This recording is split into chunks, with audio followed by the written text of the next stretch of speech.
सावधान। नमो अरिहन्ताणं नमो सिद्धाणं नमो आयरीयाणं नमो वज्रायाणं नमो लोये सवसाहुणं तीन भुवन में सार वीतराग विज्ञानता शिव स्वरूप शिवकार नमः त्रियोग समारिके। परम मांगलिक ग्रंथ छड़ाला जी हम पढ़ रहे हैं। इसके अंतर्गत हमारी पांचवी ढाल अब संपन्न हो चुकी है। अब उसका रिवीजन हम करें और साथ में आज गुणस्थान का रिवीजन भी करते हैं थोड़ा सा। तो पहले 12 भावना पढ़ते हैं पूरी एक बार, ठीक है? याद भी करना है आपको, एग्जाम में आएगी ऐसी है। मुनि सकल व्रति बड़ भागी भव भोगन ते वैरागी वैराग्य उपावन माई चिंते अनुप्रेक्षा भाई इन चिंतत सम सुख जागे जिमी ज्वलन पवन के लागे जब ही जिय आत्म जाने तब ही जिय शिव सुख ठाने जो बन ग्रह गोधन नारी हय गय जन आज्ञाकारी इंद्रिय भोग छिन थाई सुर धनु चपला चपलाई सुर असुर खगाधिप जेते मृग जो हरि काल दले थे मणि मंत्र तंत्र बहु होई मरते न बचावे कोई चहु गति दुख जीव भरे हैं परिवर्तन पंच करे हैं सब विधि संसार असारा या में सुख नाही लगारा शुभ अशुभ कर्म फल जेते भोगे जिय एक ही तेते सुत दारा होय न सीरी सब स्वार्थ के हैं भीरी जल पै जो जियतन मेला पे भिन्न भिन्न नहीं भेला तो प्रकट जुदे धन धामा क्यों वे एक मिली सुत रामा पल रुधिर राध मल थेली की कसव सादिते मेली नव द्वार बहे घिनकारी अस देह करे की मयारी जो योगन की चपलाई ताते वे आश्रव भाई आश्रव दुख कार घनेरे बुद्धिवंत तिन्हें निरवेरे जिन पुण्य पाप नहीं कीना आत्म अनुभव चित दीना तीन ही विधि आवत रोके संवर लही सुख अवलोके निज काल पाय विधि झरना तासो निज काज न सरना तप करी जो कर्म खिपावे सो ही शिव सुख दरसावे किनहु न करे न धरे को षट द्रव्यमयी न हरे को सो लोक माही बिन समता दुख सहे जीव नित भ्रमता अंतिम ग्रे व्यकलों की हद पायो अनंत वीरिया पद पे सम्यक ज्ञान न लाधो दुर्लभ निज में मुनि साधो जो भाव मोहते न्यारे दृग ज्ञान व्रताधिक सारे सो धर्म जबे जिये धारे तब ही सुख अचल निहारे सो धर्म मुनिन करी धरिये तीन की कर तुति उचरिये ताको सुनिए भवि प्राणी अपनी अनुभूति पिछानी। तो अब हमको क्या करना है, तीसरी ढाल से थोड़ा सा ये गुण स्थान का रिवीजन करना हमारा शेष रह गया था, बाकी तो हमने कर लिया था। गुणस्थान क्या है, हमने अलग से जाके पढ़े थे। विषय थोड़ा कठिन है लेकिन बहुत काम का है।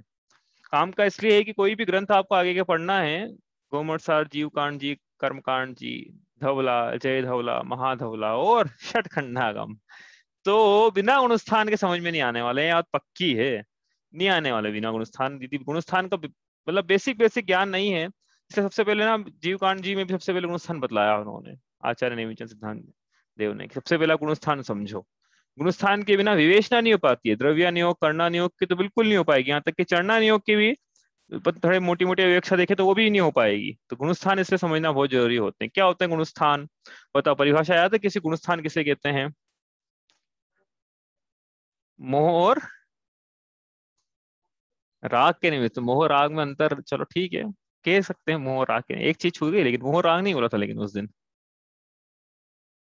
मोह और, बताओ भाई, मोह और आगे क्या? मोह और योग की तरतमता हाँ, मोह की, मोह और योग की तरतमता, उसके आगे, उसके बाद क्या? से जीव की अवस्था विशेष। हाँ, मोह और योग की तरतमता से जीव के परिणामों की अवस्था विशेष को गुणस्थान कहते हैं। तो इसमें मोह लगाया ना, तो मोह में सब प्रकृतियां लगा लेना, मोहनी की 28 28 आ जाएगी इसमें एक एक करके। फिर एंड में जाके योग जो है नहीं है उससे ज्यादा फर्क नहीं पड़ता, अरिहंत सिद्ध, अरिहंत है मतलब योग है तो अरिहंत नहीं है तो अयोग केवल और सिद्ध है। तो इस प्रकार से, लेकिन गुणस्थान जो है वो मोह, जिसमें दर्शन मोह और चारित्र मोह और मोह दर्शन मोह के तीनों प्रकृतियां लगाएंगे अपन, तो तीन अलग अलग गुणस्थान बन जाएंगे। हाँ, ध्यान रखना है, अभी देखेंगे आज। उसके चारित्र की अलग अलग प्रकृतियां, एक एक कषाय चौकड़े का अनुभाव भाव करते हैं, तीन तीन गुणस्थान उसके अलग बन जाएंगे। फिर उस संतुलन के बाद जो बच जाएगी उसके भी फिर गुणस्थान बन जाएंगे, ऐसे है। हाँ ठीक है, फिर भी एक एक गुणस्थान की मोह चला गया, हाँ हाँ, वहां से गुणस्थान बनेगा, दो गुणस्थान बन जाएंगे वैसे। उसके बाद फिर एक योग का, एक सहयोग का, एक इस प्रकार से गुणस्थान है। तो इस प्रकार से क्या तरतमता है, तरतमता समझते हैं ना अपन, तर किसी को बोलते हैं कमतर है, और तरतम है, तो तर है और तम है, सब बोलते हैं ना, कमतर है, कमतम है, हाँ लालतम है, लालतर है। तो ये तरतमता मतलब ये कंपेरेटिव डिग्री और सुपरलेटिव डिग्री है, इनको समझ में आती डिग्रियां। सुपरलेटिव डिग्री कंपेरेटिव, तो मतलब क्या है कि हीना अधिकता, नहीं आ रहा समझ में तरतमता, तो हीना अधिकता, हाँ, कम ज्यादा होना। तो मोह का कम ज्यादा वो होना, या योग का कम ज्यादा होना, इससे क्या है, अलग अलग जीवों के परिणामों की परिणाम बनते हैं, परिणाम की विशेष को, अवस्था विशेष को, किसी पर्टिकुलर परिणाम की अवस्था विशेष को, कि इस प्रकार का मोह है, इस प्रकार का योग है, तो कैसा परिणाम है जीव के, तो वो जो अवस्था विशेष है उसका नाम गुणस्थान है। ठीक है, ये गुणस्थान की सामान्य परिभाषा है। इसके समझने के लिए अपने को ये मोहनी जो है, हाँ, मोहनी को अच्छे से समझना होगा, कि मोहनी का यदि समझ में नहीं आ रहा है अपने को, तो गुणस्थान समझ में नहीं आने वाला है। मोह सबसे बड़ा शत्रु है जीव का। क्या? पहला जो लिखित ग्रंथ है ना, षटखंडागम के समकालीन कहलेंगे अपन तो वो कषाय प्रावत लिखा है सबसे पहले। षटखंडागम के पहले भी कषाय प्रावत। अब आप बोलोगे कि फिर श्रुत पंचमी क्यों बनाते हो अपन, कुछ और वो अलग इस कहानी उसके ऊपर उसमें नहीं आ रहा है। लेकिन कषाय पाहुड़ में ये यही विवेचना करी, बताओ, सबसे पहला लिखित ग्रंथ कषाय पाहुड़, उसमें मोहिनी को लेकर विस्तृत विवेचना करी है। टीका का नाम है जय धवला, उपलब्ध है आज। तो ये इसमें मतलब पहले लिखित ग्रंथ में इसकी बात करी है, तो इस कितना मतलब बस प्रयोजनभूत विषय है, कहने का मतलब तो बस यहाँ पे ये है, मोहिनी की जो प्रकृतियां हैं वो कितनी प्रयोजनभूत है समझना। तो द्रव्य कर्म जो होते हैं उनकी 8 प्रकृतियां थी, उसमें मोहिनी की बात करें अपन, जिसको आज पढ़ना है अपने को, तो 28 प्रकृतियां हैं, दो उसके दो भेद करें प्रमुखता से, दर्शन मोह, चारित्र मोह। दर्शन मोह दर्शन का घात करती है, मतलब घात करती, मतलब ये समझना भैया, जब जब भी घात करती है, घाती कर्म घात करता है, इसका मतलब ये समझना कि वो जो गुण है उनको जैसा प्रकटता होने चाहिए वैसी प्रकटता नहीं होने देता, विपरीत प्रकटता करवाता है, उसको बोलते हैं घात करना। ये तो आप बोलोगे कि दर्शन गुण के ही घात हो गए, तो अब जो आत्मा बिना दर्शन गुण का हो गया, ऐसा नहीं है। दर्शन गुण का घात करा मतलब समीचीनता का घात करा, हाँ समझना हमेशा ऐसा। चारित्र मोचायत का घात करती है, मतलब आत्मा का वीतराग चारित्र उसका घात करा, तो सरागता उत्पन्न करी उसने। हाँ, दूसरी बात कि ये कर्म, जब कर्णा नियोग की चर्चा करेंगे, आज कर्णा नियोग पढ़ रहे हैं जैसे अपन, कर्म की प्रकृति आदि आदि, जब भी कर्णा नियोग की चर्चा करेंगे तो कर्म का और आत्मा का निमित्त नैमित्तिक संबंध रहता है। हाँ, कि दर्शन मोह के उदय के निमित्त से आत्मा तत्वों में विपरीत श्रद्धानी है, मिथ्यात्व के कर्म, मिथ्यात्व प्रकृति के कर्म के उदय से आत्मा क्या है, मोहित है तत्वों में। तो संबंध तो ऐसा कहे निमित्त नैमित्तिक, लेकिन बोलेंगे ऐसा कि ये दर्शन मोहनी ने आत्मा को विपरीत परिणमाया है। ठीक है, समझ में आ गई ना बात? दूसरा कथन, दूसरी बात ये याद रखना क्या, कि संबंध है निमित्त नैमित्तिक, लेकिन भाषा चलेगी कर्ता कर्म की। तो जब जब हम ऐसा बोलें कि इसने ऐसा करा है, तो आपको ये समझना है कि उसके निमित्त से आत्मा ऐसा हुआ है। समझना है बात आपको। क्योंकि क्या है कि यदि ऐसा मान लेंगे कि सब काम कर्म ही कर रहे हैं, तो फिर तो फिर हमारा मोहनी कर्म का कभी अभाव ही नहीं होगा। हाँ, इसका मतलब क्या है कि नहीं, हमारे पुरुषार्थ होंगे तो कर्म की ऐसी ऐसी प्रकृतियों का वैसा ऐसा उदय उच्छय उपशम जो जो भी होता है उनका वैसा होगा। ठीक है, तो निमित्त निमित्त संबंध है, लेकिन भाषा चलेगी कर्ता कर्म की। तो आई बात समझ में। अब ये दो प्रकृतियां हमने दर्शन मोह चारित्र मोह पढ़ रहे थे, दर्शन मोह के 3 भेद करें, मिथ्या सम्यक क्या क्या फंक्शन है इसका देखेंगे। चारित्र मोह के 25 भेद करें, अनंतर मंदी कषाय चौकड़ी, अप्रत्यखन कषाय चौकड़ी, प्रत्यखन कषाय चौकड़ी, संजुलन कषाय चौकड़ी मतलब क्रोध मान माया लोभ, और अंत में नो नो कषाय मतलब हास्य रति रति शोक भय जुगुप्सा स्त्री पुरुष नपुंसक वेद। इस प्रकार से प्रकृतियां हैं। तो ये 3 दर्शन मोह की 25 चारित्र मोह की टोटल 28 प्रकृति सबको याद हो जाना चाहिए। पहले अनेक बार बोला है कि ये तो याद होना ही चाहिए, इसके बिना तो गुणस्थान समझ में नहीं आने वाले, समझना आप, कुछ भी समझ में नहीं आएगा इस चीज के बिना। तो ठीक है, अब चलते हैं अपन किस पे, सीधे गुणस्थान की बात करें, ज्यादा अपन विदाउट मच अडू हम काम की बात करते हैं बिल्कुल कि क्या है गुणस्थान। तो ये मैंने कहा इंटरेस्टिंग खोला ना। हाँ, तो पहला गुणस्थान, तो पहला गुणस्थान मतलब क्या है। तो अब इसमें मोह और योग की तरतमता की, मोह कैसा है और योग कैसा है पहले गुणस्थान में, तो समझ में आ जाएगा कि मतलब पहले गुणस्थान में कैसे योग की अवस्था होती है। तो मोह कैसा है, तो पहले योग को ले लें। देखो, योग का आज बोलेंगे स्टेटमेंट, उसके बाद सीधे 13 गुणस्थान में बोलेंगे, उसके बाद बीच में कहीं नहीं बोलने वाले हैं। क्यों? क्योंकि योग जो है, योग क्या है, मन वचन काय के निमित्त से आत्मा के प्रदेशों का प्रस्पंदन को द्रव्य योग कहते हैं, और आत्मा के द्रव्य कर्म नो कर्म को ग्रहण करने की शक्ति को भाव योग कहते हैं। तो ये जो योग की अवस्था है, ये पहले गुणस्थान से लेकर 14 गुणस्थान होते हैं, तो अपने पढ़ लिया था, याद होगा आपको भी। पहले गुणस्थान से लेकर 13वें गुणस्थान तक ये अवस्था बनी हुई रहेगी। तो योग का कथन अब सीधे करेंगे कहाँ, 13वें गुणस्थान के अंत में, 14वें गुणस्थान के पहले समय में करेंगे बस। इसका योग की चर्चा अब कहीं नहीं होगी, जो भी चर्चा होगी अगले 13 गुणस्थानों में, पहले 1 से लेकर 13 तक, वो सिर्फ और सिर्फ मोह की होने वाली है। समझ में आई ना बात। तो आप बोलोगे योग की तो बात ही नहीं कर रहे हो, ये योग तो बना हुई है, कोई योग में कोई अंतर ही नहीं आ रहा है। अब योग अंतर आता है मतलब, हाँ ऐसा नहीं समझना है अंतर नहीं आता है, लेकिन उससे गुणस्थान नहीं बदलते उस अंतर से, कहने का मतलब तो ये है। क्योंकि योग क्या है, कभी कम होता है कभी ज्यादा होता है। अभी अभी इतना है, उसका संख्यात गुना ज्यादा भी हो सकता है। मतलब प्रदेशों को ग्रहण करने की अपेक्षा बता रहे हैं। हाँ, तो ये आत्म कर्म के प्रदेशों को ग्रहण करने की अपेक्षा, तो ये कम ज्यादा होता रहता है, लेकिन गुणस्थान नहीं बदलने वाले हैं। पहले गुणस्थान में कम ज्यादा हो जाए, दूसरे गुणस्थान में कम ज्यादा हो जाए योग, तीसरे गुणस्थान में कम ज्यादा हो जाए, तो ऐसा नहीं कि तीसरे गुणस्थान में ज्यादा योग हो जाएगा, चौथा गुणस्थान हो जाएगा या दूसरा हो जाएगा, ऐसा कुछ नहीं होने वाला है। ठीक है, इसलिए योग की चर्चा आप कहाँ करेंगे, 13वें गुणस्थान के अंत समय में, क्योंकि उसके बाद अयोगी होने वाले हैं वो। तो 1 से 13 तक अब योग की चर्चा नहीं, योग तो हमेशा पाया जाएगा।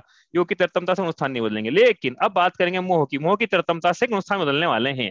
तो मोह की बात चर्चा करेंगे 1 से लेकर 13 तक, उसके बाद 1 से लेकर 12 तक ही करेंगे, 13 तक करेंगे। हाँ, 1 से लेकर 13 तक मोह की चर्चा करेंगे। ठीक है, तो पहला अनुष्ठान की चर्चा करें कि उस मोह की कैसी अवस्था है। मोह मतलब मोहनी कर्म लगाना, आत्मा कैसे परिणाम जिनसे वो मोही बना हुआ है वैसा लगाना। दोनों प्रकार से चलना, अपन द्रव्य से चलेंगे, भाव से भी चलना, आपको चलना है, मतलब यहाँ क्लास में भले करें नहीं करें। हाँ, तो मोह की बात करें तो द्रव्य कर्मों पे भी लगाना, और आत्मा कैसे परिणाम जिनसे वो मोही बना हुआ है, तो दर्शन में आचार्य वो सब बात करेंगे यहाँ पे। ठीक है, आप मतलब समझना आप अपने ज्ञान में ऐसा बोलें तो सबसे पहला गुणस्थान क्या है, पहले गुणस्थान का नाम है मिथ्यात्व गुणस्थान। तो क्या नाम है, क्या मिथ्यात्व क्या है इस गुणस्थान में, ऐसा क्या है, मोह की क्या अवस्था है इसमें। दर्शन मोह की मिथ्यात्व नाम की जो प्रकृति है उसका उदय रहता है। तो ये जो गुणस्थान है, ऐसे गुणस्थान को कहेंगे पहला गुणस्थान। ठीक है, अब यहाँ कहा तो है समझने के लिए मिथ्यात्व, लेकिन और भी व्याख्या करेंगे आगे पीछे भी, अभी तो सामान्य सेंटेंस बोला है अपन ने। हाँ, समझने के लिए बेसिक होता है ना, स्टार्टिंग पॉइंट जो होता है, स्टार्टिंग पॉइंट ये है उसका समझने का, कि पहले गुणस्थान में दर्शन मुख की मिथ्यात्व नाम की कर्म की प्रकृति का उदय होता है। तो ऐसा होने से क्या होता है, मिथ्यात्व के उदय से, दर्शन मुख के एक भेद है मिथ्यात्व, मिथ्यात्व के उदय से जीव के सम्यक दर्शन का घात होता है। जीव का स्वरूप है, मेरा स्वरूप है सम्यक दर्शन, मेरे दर्शन का स्वरूप स्वभाव है सम्यक दर्शन आत्मा के। तो उस स्वभाव का घात करने वाला कौन है, स्वभाव का घात करने वाला ये दर्शन मोह की मिथ्यात्व नाम की प्रकृति, इसका यदि उदय चलेगा तो जिसका मतलब जीव का जो श्रद्धान है वो विपरीत हो जाएगा। कैसा विपरीत हो जाएगा, रस्सी को सांप समझ लेगा, मान लेगा कि अरे भैया रस्सी को सांप समझने वाली मानने वाली बात नहीं है यहाँ पे, जीवादि प्रयोजन भूत तत्व सर्धे तीन माही विपर्य, तो कौन सी कानून की प्रकृति है इससे ऐसा हो रहा है। उसका उत्तर है मिथ्यात्व नाम की प्रकृति है। समझ में आई ना बात, हमने पढ़ लिया सब याली मतलब 7 तत्व में विपरीत श्रद्धान, सच्चे देवशास्त्र में विपरीत श्रद्धान, आपापन में विपरीत श्रद्धान और आत्मा में विपरीत श्रद्धान क्यों हो रहा है जीव के, वो हो रहा है ये मोह महामद पियो अनादि भूल आपको भ्रमत्वादि दर्शनों के कारण ऐसा हो रहा है। ठीक है, तो सबसे पहला सबसे परम परम शत्रु, मतलब मोहिनी में भी सबसे परम शत्रु, मोहिनी के 28 की सेना है ना मोहिनी की, उसमें राजा कौन है 28 की, मतलब वो राजा है मिथ्यात्व, अगर उसको परास्त कर दिया, चेक तो उसकी चेकमेट कर दी, तो बाकी सारी प्रजा की चेकमेट हो जाएगी। तो ये मिथ्यात्व की प्रकृति है, इसलिए इसका इतना इंपॉर्टेंस समझने में, ज्ञान में, समझाने में, मिथ्यात्व को हटाने में, पुरुषार्थ, ये सब धर्म की जो दिशा है उसी दिशा में है सब। ठीक है, यही बात समझने में। तो मिथ्यात्व नाम के, अब ये जब मिथ्यात्व बोला यहाँ पे, तो मिथ्यात्व अकेले ही उदय में नहीं रहता है पहले गुण स्थान में, देखो। बात समझना, अपन तो दर्शन मोह में तो लगा लिया मिथ्यात्व। अब क्या बाकी का क्या करें, बाकी 27 प्रकृति बच गई, उनका क्या करना है? तो ये सम्यक मिथ्यात्व समय के बाद में समझेंगे, पहले मिथ्यात्व क्या था, अपन बात करते थे चारित्र होने की 25 प्रकृतियां। अरे जहाँ मिथ्यात्व का उदय बोल दिया है, वहां चारित्र होने की 25 प्रकृतियों का उदय तो पाया ही जाता है। एक समय में भले उदय नहीं हो सबका एक साथ, लेकिन एक समय में इसका है, अगले समय में उसका हो जाएगा, तीसरे समय में माया का हो जाएगा, इस प्रकार से ना, इस प्रकार से पाया जा सकता है। मतलब कहने के कब कहेंगे तो यही कि चारित्र मोह की 25 प्रकृति का उदय पाया जाएगा। तो टोटल कितनी प्रकृति का उदय हो गया पहले गुण स्थान में? एक तो मिथ्यात्व का, और एक हो गया चारित्र होने की 25 प्रकृति, टोटल 26 प्रकृति का उदय पाया जा रहा है। जहाँ मिथ्यात्व बोल दिया तो उसकी सेना तो आई गई पीछे वाली सब, ये ऑर्डर में लिखा हुआ है ये सब। तो अभी सम्यक सम्यक सम्यक मिथ्यात्व, मिथ्यात्व को सम्यक को भूल जाना।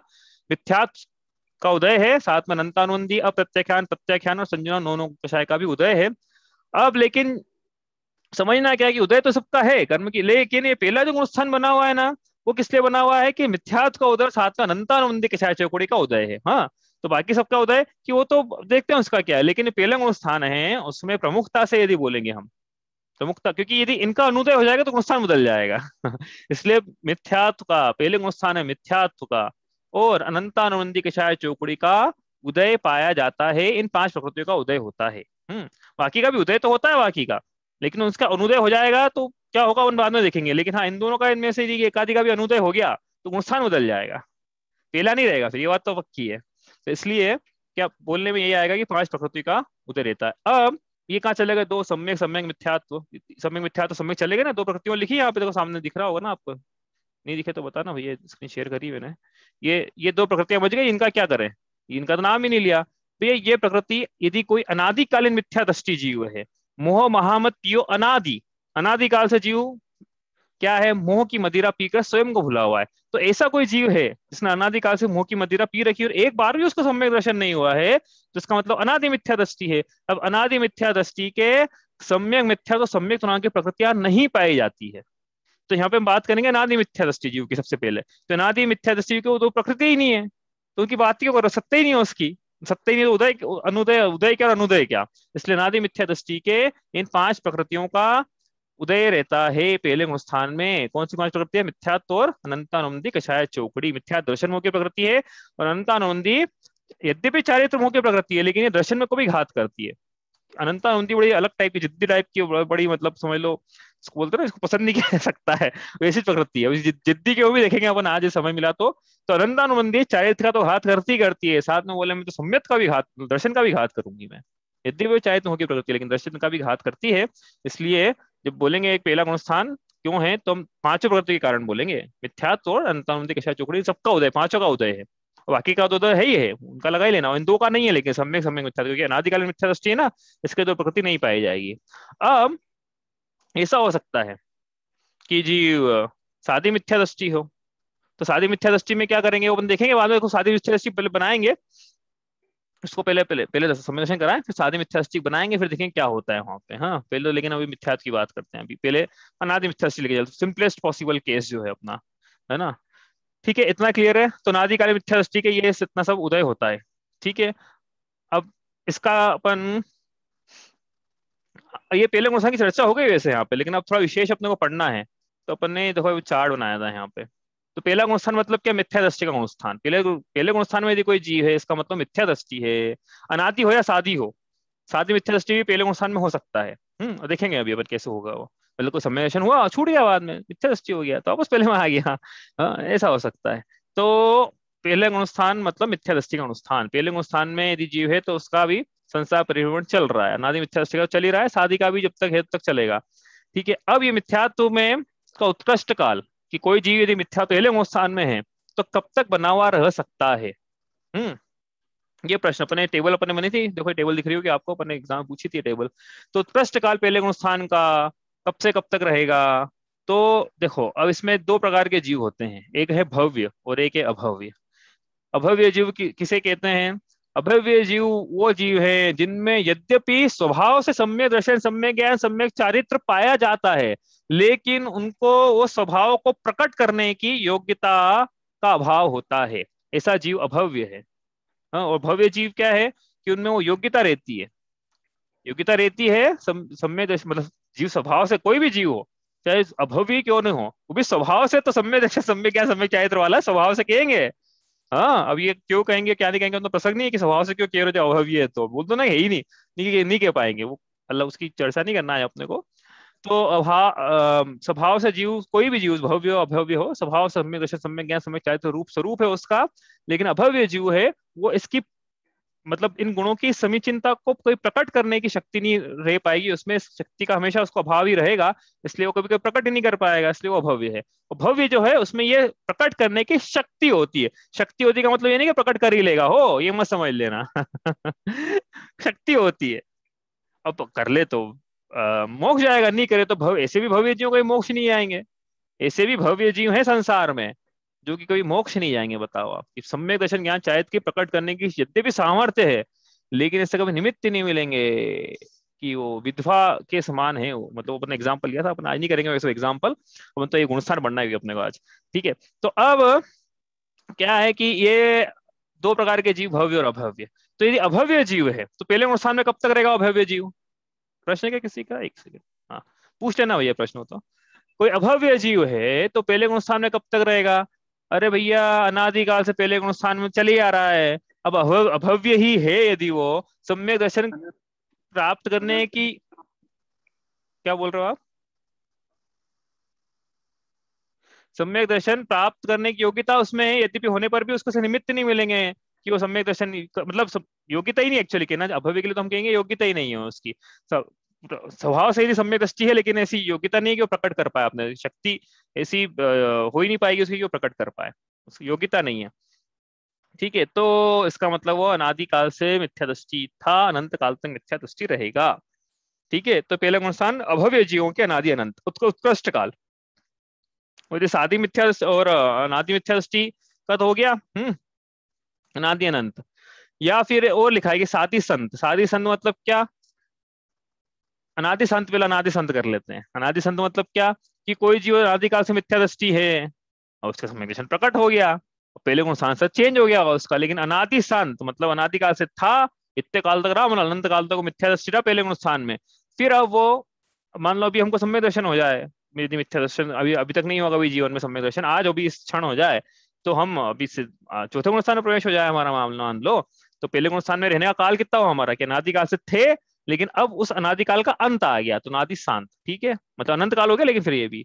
और एक अलग अलग प्रकार से विवक्षा भी हो सकती है कि साधी संत। अब साधी संत थोड़ा समझ लेना जितना भी आए समझ में, आसान है वैसे तो, कि कोई जिन अनादिकाल से मिथ्या दृष्टि था, बाद में उसका सम्यक दर्शन प्रकट हुआ, अब सम्यक दर्शन प्रकट होने के बाद वापस से मिथ्या दृष्टि हो गया, तो अब ये इसका मिथ्या दर्शन अनादिकाल का नहीं रहा सेकेंड टाइम का, ये शादी हो गया अब, इसके इसकी आदि अनादिकाल की नहीं रहे अब। हाँ, क्योंकि ये कोई, ये भी मिथ्या दृष्टि था, अभी सम्यक दृष्टि हुआ, फिर वापस मिथ्या दृष्टि हो गया, तो जिस क्षण वापस मिथ्या दृष्टि हुआ तब से घड़ी शुरू हो गई वापस से पहले गुण स्थान की।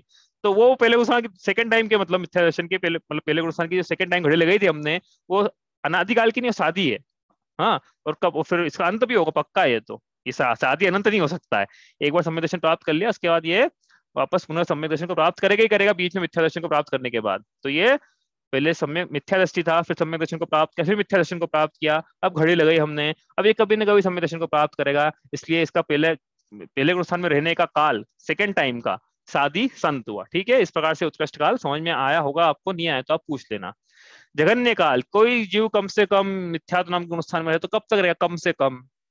तो कम से कम कैसे लगाना है अपने को कि वही अभी जो बताया, क्या क्या बताया कि कोई अनादिकाल से मिथ्या दृष्टि था, सम्यक दर्शन को प्राप्त किया इसने, अब सम्यक दर्शन को प्राप्त करने के बाद पुनः मिथ्या दृष्टि हुआ, और पुनः मिथ्या दृष्टि होने के बाद वापस सम्यक दर्शन को प्राप्त किया। ऐसे लगाना जगन्य काल। हाँ, अनंत अनादिकाल से लेके मत आना, सेकंड टाइम मतलब सेकंड टाइम में जब पहला गुण स्थान में जाएगा तब वाला काल लगेगा ये। हाँ, जगन्य काल सेकंड थर्ड जो भी टाइम है मतलब उसका सेकंड तो बता रहा हूँ, मतलब पहला नहीं लगाना है अपने को, पहला तो अनादिकाल का है, इसलिए जगन निकाल वहां लग ही नहीं पाएगा अनादिकाल के मिथ्या दर्शन में। तो जब शादी मिथ्या दृष्टि होगा ये, तब से घड़ी घड़ी चालू करना है इसकी, जो घड़ी लगी थी ना अभी अभी तो लगी इस घड़ी ना, तो ये शादी मिथ्या दर्शन के काल में जो घड़ी लगाई, अब ये कब तक रहेगा, अधिकतम मतलब न्यूनतम सेकंड टाइम मिथ्या दृष्टि बनाई है, सेकंड टाइम आया पहले गुण स्थान में, ऊपर से हट के नीचे आया, पहले चौथे में गया, चौथे से वापस पहले में आया, तब सेकंड टाइम जब पहले में आया है, तब कम से कम कितना टाइम तक ये रह सकता है, ज्यादा से ज्यादा तो होता है साधी संत। हाँ, और मतलब वो साधी संत का जैसे लिमिट आप ड्यूरेशन पूछ लो तो अर्धपुद्गल परावर्तन माइनस अंतर्मुहूर्त था, ये उसका अपन ज्यादा डिटेल नहीं कर रहे हैं उसकी। अब ये सेकंड टाइम जब आया जाए तो उसका जगन निकाल कितना अंतर्मुहूर्त का, कि तो अंतर्मुहूर्त कैसे कि पहले गुण स्थान से चौथे में गया, चौथे से पहले में आया, फिर पहले में अंतर्मुहूर्त है क्या वापस चौथे में चला गया, ऐसा हो सकता है। समझ में ये बात, पहले से चौथे में गया होगा किसी जमाने में, या हो सकता है अभी गया हो, कभी भी गया हो, अपने को मतलब नहीं कब गया हो। तो अपने को तो क्या है, घड़ी कहाँ से लगानी है, चौथे से पहले में कब आया वहां से घड़ी लगाना शुरू कर देना आप, क्योंकि मुझे निकालना अपना है। अब पहले से चौथे में वापस कितनी जल्दी आ सकता है, तो क्या उत्तर है अंतर्मुहूर्त। अंतर्मुहूर्त मतलब क्या होता है, अलग अलग दो तीन विवक्षाएं इसकी भी, सामान्य विवक्षा है कि 48 मिनट माइनस एक समय का जो काल है उसको अपन अंतर्मुहूर्त का काल बोलते हैं। हाँ, एक अन्य विवक्षा भी है कि 48 मिनट माइनस दो समय, एक अन्य विवक्षा ये भी है कि एक आवली से लेके 48 मिनट माइनस एक समय, ज्यादा अपन नहीं विस्तार से कर रहे हैं। अंतर्मुहूर्त इज इक्वल टू 48 मिनट से एक समय कम, अपन सामान्य रूप से विवक्षा लेके चलेंगे यहाँ पे, ठीक है। तो ये अंतर्मुहूर्त का काल, ये हो गया मिथ्यात्व नाम का गुणस्थान, ठीक है। अब इसमें आगमन गमन देख लेते हैं। हाँ, आगे के गुणस्थान थोड़े से बहुत आपको याद होंगे, सामान्य ज्ञान होगा, इसलिए मैं मान के चल रहा हूँ भाई यहाँ पे। हाँ, गुणस्थान का अपन ने पढ़ लिया एक बार। अब ये पहले गुणस्थान में है, तो कहाँ से आ सकता है पहले गुणस्थान में, कहाँ से आया एक जीव पहले गुणस्थान में। हाँ, तो नीचे से तो आ नहीं सकता है, जीरो नाम का कोई गुणस्थान नहीं है, क्योंकि वही तो कोई किसी गुणस्थान में नहीं था, पहले में आ गया, मतलब जीव अनादिकाल से चाहे निगोदीय जीव को होना, वो पहले गुणस्थान में तो रहेगा ही रहेगा। हाँ, तो नीचे से नहीं आ सकता कि पहले से कोई जीरो नंबर का हो, ठीक है। तो ऊपर से कैसे नीचे आता है ये, तो कहाँ कहाँ से आ सकता है, तो हम देखेंगे अभी दूसरे से तीसरे से चौथे से भी लेके आया है उसको, अभी तो लेके बातों ही बातों में लेके आए है ना, ऐसे ही पांच छह से छठे से बस यहीं से आएगा। इसके ऊपर वाले फिर क्या मिथ्यादृष्टि नहीं होते क्या, सातों स्थानवर्ती जीव मिथ्यादृष्टि नहीं हो सकता है अभी, बताओ आपसे प्रश्न है अब, बताओ भैया समझ में आया हो तो। यहाँ क्या लिखा है हमने कि आगमन जो है पहले गुण स्थान में, ये दो तीन चार पांच छह से ही हो सकता है। तो आपसे प्रश्न है फिर कि क्या कोई सातवें गुणस्थान वर्ती भावलिंगी मुनिराज कभी पहले मिथ्यात्व गुणस्थान में नहीं जाते हैं क्या, ये प्रश्न है, बताओ भाई कौन उत्तर देगा।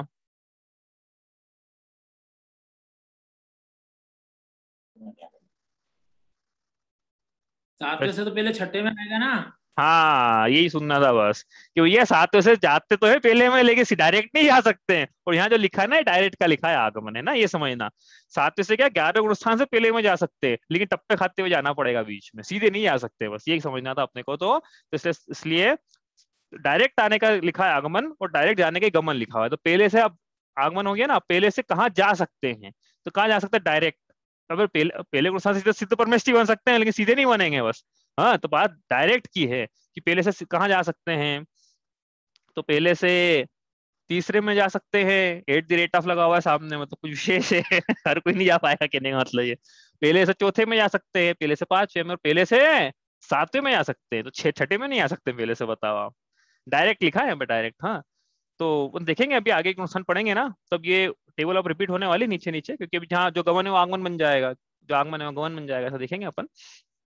तो पहले तीसरा समझ लेते हैं कि तीसरा में एट द रेट ऑफ क्यों है, वो भी समझेंगे, समझ नहीं पाएंगे, मतलब तीसरा पढ़ेंगे ना तो समझ लेंगे उसको, ठीक है। पहले से तीसरे में कैसे जा सकते हैं।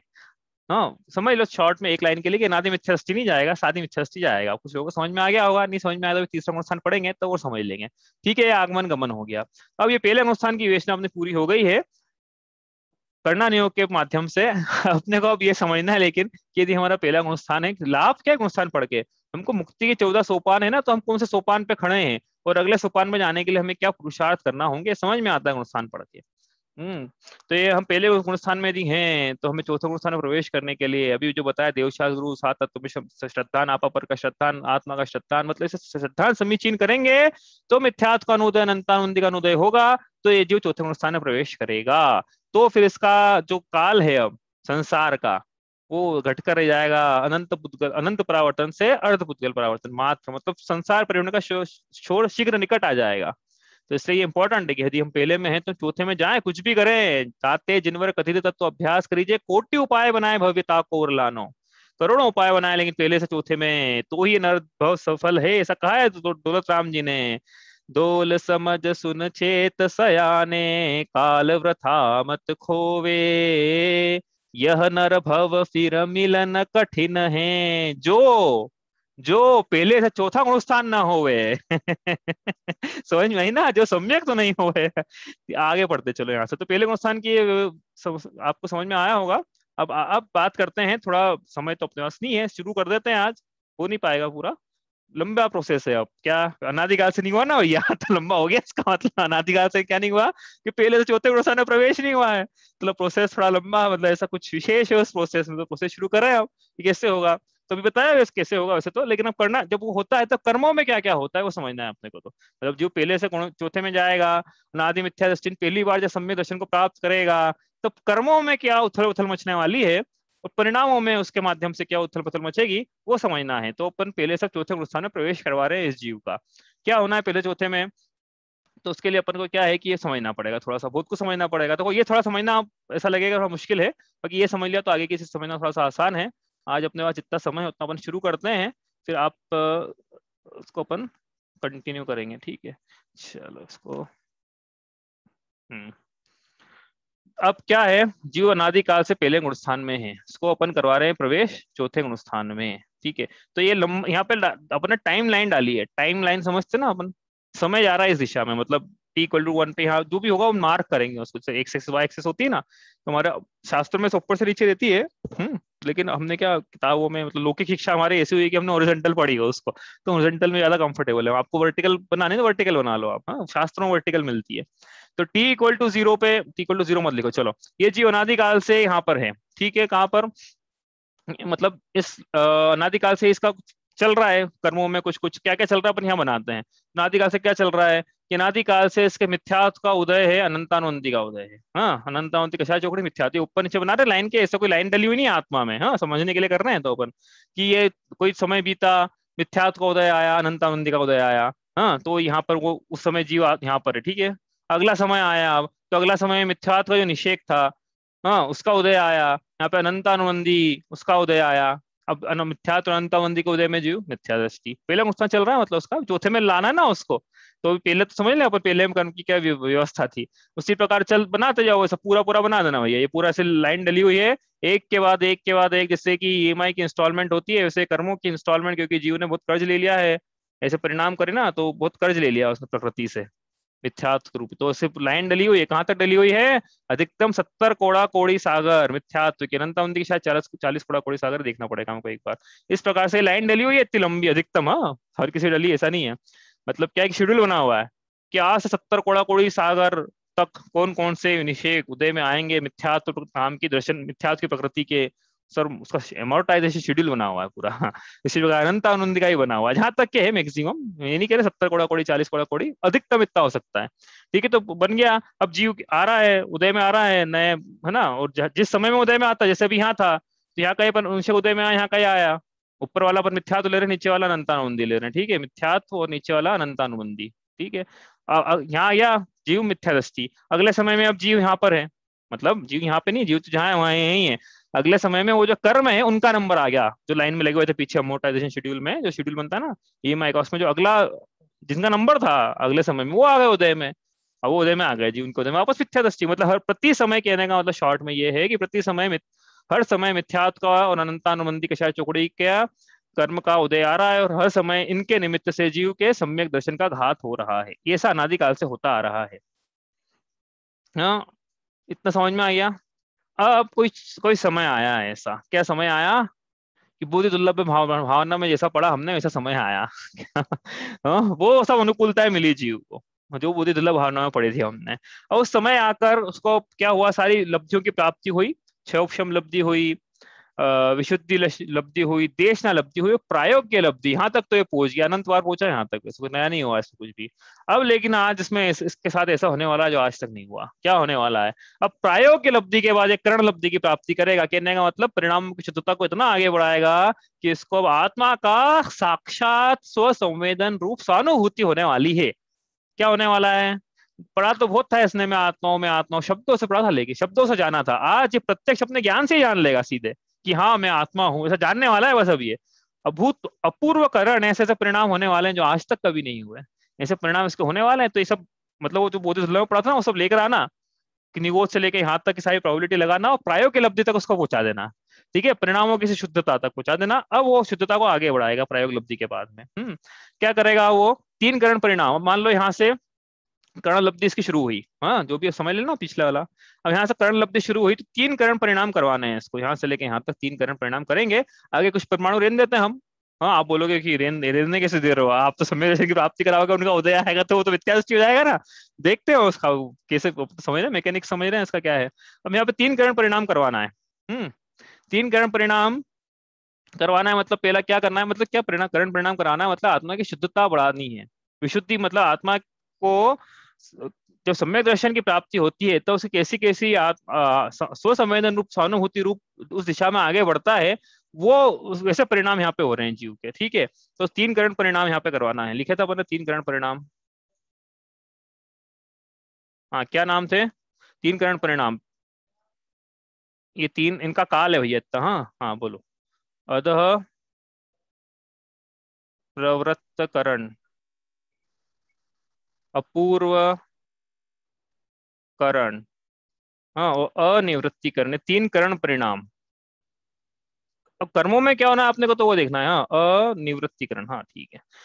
तो अध प्रवृत्तकरण परिणाम में इसकी शुद्धता आगे बढ़ेगी, और बहुत सारा कुछ कुछ होगा कर्मों की प्रकृतियों में है, लेकिन अपन तो इतना ही पढ़ना है अपने को। शुद्धता आगे बढ़ेगी अध प्रवृत्त में, वो पूरा हो जाएगा फिर अपूर्वकरण, और नाम ही उसका अपूर्वकरण है। मतलब ऐसे ऐसे परिणाम होंगे जीव के जो आज के पहले कभी नहीं हो। अपूर्व अपूर्व परिणामों की प्राप्ति। ऐसा रसगुल्ला खाया जो आज के पहले कभी नहीं खाया। अरे भैया रसगुल्ला तो बहुत बार खा लिया है जीव ने। वो अपने मानने अपनी कल्पनाएं हैं कि ऐसे भोग हो गए आज के पहले कभी नहीं हो गए। वास्तव में तो अपूर्वकरण परिणाम ही एकमात्र ऐसा परिणाम है जो जीव को आज के पहले कभी नहीं हुआ, यदि अनादिकालीन मिथ्या दृष्टि है तो। इसलिए यदि कुछ प्राप्त करने लायक है अपूर्व, तो ये अपूर्वकरण परिणाम है। समझ में आई ये बात? अब यहाँ से अपूर्वकरण परिणाम करे इसने, अब कर्म में बहुत कुछ होता है भैया। हाँ पाप का पुण्य में संक्रमण होगा, स्थिति घटेगी, अनुभाग घटेगा, सब कुछ होगा। अपन वो सब नहीं पढ़ेंगे। अपन को अब पहुंचाना है इसको, क्योंकि इसको फॉर्मेशन कराना है जल्दी से जल्दी, बहुत हो गया अनादिकालीन मिथ्या दृष्टि है ये। अब उसके अनिवृत्तिकरण परिणाम होंगे। अनिवृत्तिकरण परिणाम में कुछ समय बीत जाएगा, उसके बाद क्या होगा वो इंपॉर्टेंट अपने को वहां से पढ़ना है। क्या होगा यहाँ पे एक और लाइन डाल देते हैं। उसके बाद क्या होगा, अब ये लाइन भी अंतर मुहूर्त की है। हाँ ये सब अंतर मुहूर्त की लाइन है सब है, इतनी लाइन डाली ना, यहाँ से यहाँ तक अंतर मुहूर्त, यहाँ से यहाँ तक अंतर मुहूर्त, यहाँ से यहाँ तक अंतर मुहूर्त, और ये पूरा मिला के भी अंतर मुहूर्त है, और ये भी अंतर मुहूर्त। ठीक है, अब क्या होगा, अब जो होगा वो कल होगा। आज समय हो गया है। ठीक है, तो अब आप विचार करना कि इसका अनिवृत्ति परिणाम का नाम होगा, इसको प्रथमोपशम सम्यक की प्राप्ति करवानी है अपने को। तो कैसे होगी ये मिथ्यात्व, और जो लाइनें डली हुई है मिथ्यात्व के परमाणु है भैया, ये बोले हम नहीं होने देंगे।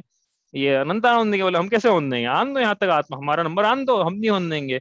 तो अनिवृत्ति करण परिणाम में कुछ ऐसा करना पड़ेगी इनकी व्यवस्था कि वो वहां से हट जाए, और जीव जब शेड्यूल आए उनका, तब बिना उनके इस जीव के सम्यक दर्शन की प्राप्ति हो जाए। प्रथम ऑप्शन की ओपन कल कराएंगे, ये समझना इंपॉर्टेंट है थोड़ा सा। इसके बाद की चीजें मेरे को लगता है कि आसानी से समझ में आ जाएगी। चलिए इतना ही करते हैं, बाकी कोई प्रश्न आपका तो आप कल लेके आइएगा। ठीक है। शांति सुधा बरसाए जिन वाणी, वस्तु स्वरूप बताए जिन वाणी, राग द्वेष अंगारों द्वारा, महाक्लेश पाता जग सारा, सजल मेघ बरसाए जिन वाणी, शांति सुधा बरसाए जिन वाणी, जा वाणी के ज्ञान ते सूझे लोकालोक, सोमाणी मस्तक नमो सदा देत हूँ।